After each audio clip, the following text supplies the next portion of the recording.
Hello जी, नमस्ते, जय हिंद। चलिए अब शुरू करते हैं वांडर विजन की कहानी मेरी जुबानी यानी मैड ओवर मूवीज। ये शो अब एक नए पड़ाव पे आ गया है जहां सस्पेंस, मिस्ट्री, कॉमेडी, एक्शन और नए नए खुलासे आपका दिल जीत लेंगे। एपिसोड 7 के बारे में सब कुछ बताने से पहले एक रिक्वेस्ट है कि आप इस चैनल मैड ओवर मूवीज को अभी के अभी सब्सक्राइब करें, क्योंकि अब से रोज हर दिन एक नया वीडियो आएगा जो आपको मार्वल और वांडा विजन की जादुई दुनिया के बारे में सब कुछ बताएगा। अरे वाह, ये तो राइम हो गया। तो कुर्सी की पेटी बांध लो, हेडफोन्स लगा लो और एंजॉय करो सबसे बेस्ट तरीके से एक्सप्लेनेशन वांडा विजन के बारे में। एपिसोड की शुरुआत होती है ब्रेकिंग द फोर्थ वॉल वाले स्टाइल से, जहां वांडा हम सबको अपनी फीलिंग शेयर करती हैं। ये स्टाइल बिल्कुल modern family and the office की याद दिलाता है। फिर वो हमें बेड पे लेटी हुई दिखती हैं, जहां वो हैलोवीन की पार्टी के बाद कुछ हुआ था ये सोचकर भारी मन से उदास हो जाती हैं। फिर आते हैं उसके दो प्यारे जुड़वा बच्चे जो अपने वीडियो गेम की कंप्लेन करते हैं। उनका वीडियो गेम और उसकी गेम स्टिक्स अपने आप जादू से कभी N64, कभी अटारी 600 तो कभी ऊनो कार्ड में बदल जाती हैं। वांडा उनको इग्नोर करती है और बेड पे ही पड़ी रहती है। जब वांडा फाइनली नीचे आती हैं ब्रेकफास्ट करने के लिए, तब भी वहाँ उनका मिल्क जो आलमंड में था वो अपने आप कन्वर्ट हो जाता है। हम सॉर्ड के हेवर्ड को देखते हैं जो उसी दिन कोई प्लान को एग्जीक्यूट करने की बात करते हैं। आगे हमको विजन दिखाई देता है जो जमीन पे लेटा हुआ है। वो उठकर चारों तरफ देखता है तो उसको एक सर्कस का सेटअप दिखता है। वहां एक स्ट्रॉन्ग मैन विजन को देख पूछता है कि क्या वो नया क्लोन है।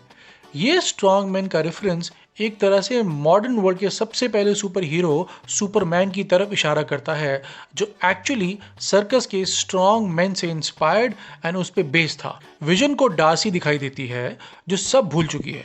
वेस्ट व्यू में वांडा बच्चों से विजन के बारे में पूछती है जिसका कोई अता पता नहीं है।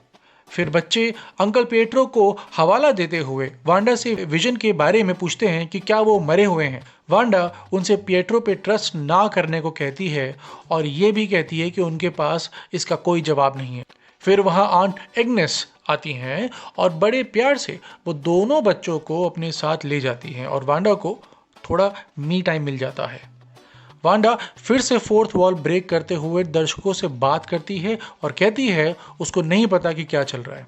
वहीं दूसरी तरफ हम देखते हैं कि मोनिका एंड जिमी तैयारी करते हैं वेस्ट व्यू में एंट्री करने की, जहां वो हेल्प लेते हैं भरोसे की सॉर्ड टीम से जो उनके लिए एक मून पे चलने वाली सबसे एडवांस मशीन लेकर आते हैं।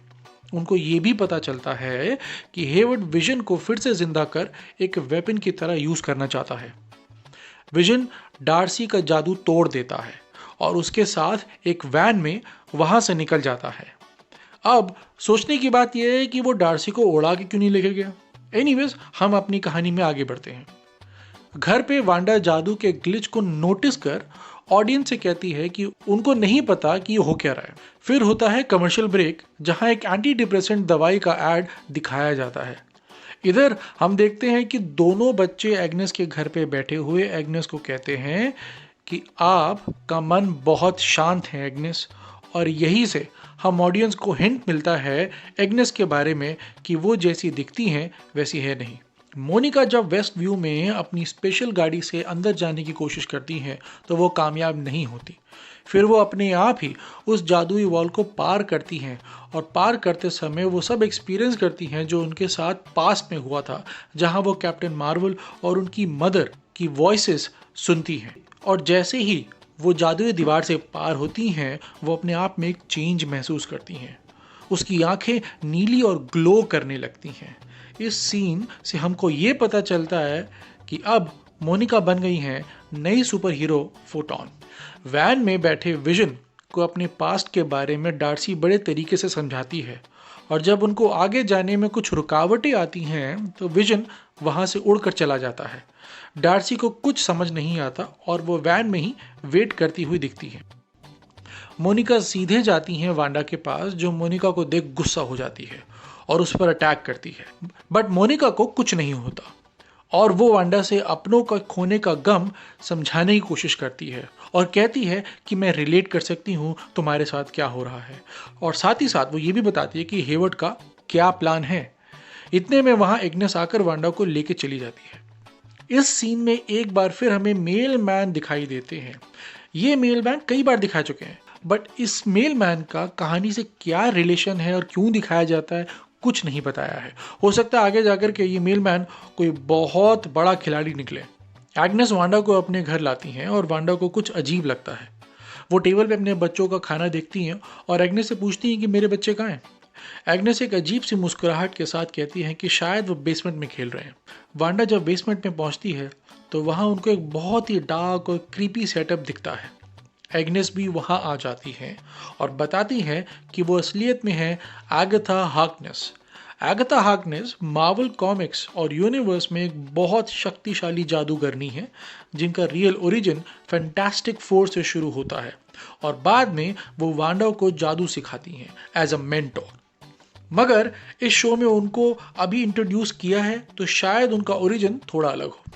फिर हम दर्शकों को ये दिखाया जाता है कि कैसे एगाथा वेस्ट व्यू में आती हैं और वही है पेट्रो को जिंदा करने के पीछे और वांडा विजन के पेट स्पार्की को मारने के पीछे भी। यहीं भी एपिसोड खत्म हो जाता है और हमें पहली बार एक एंड क्रेडिट सीन दिखता है जहां मोनिका वांडा के घर में घुसने की कोशिश करती हैं और पीछे से पेट्रो की आवाज आती है। तो ये थी एपिसोड 7 की कहानी मैड ओवर मूवीज की जुबानी। आई कांट वेट टू सी कि आगे क्या होगा। आशा है आपको ये वीडियो पसंद आया होगा जहां एक सिंपल एंड एंगेजिंग तरीके से मैंने एपिसोड 7 को एक्सप्लेन करने की कोशिश की है। कमेंट करें और बताएं कि आपको कैसा लगा और हाँ, चैनल को सब्सक्राइब कर लीजिएगा अभी के अभी, क्योंकि ऐसे ही खूब सारे वीडियोस आपको मिलेंगे ऑन अ रेगुलर बेसिस। जय हिंद।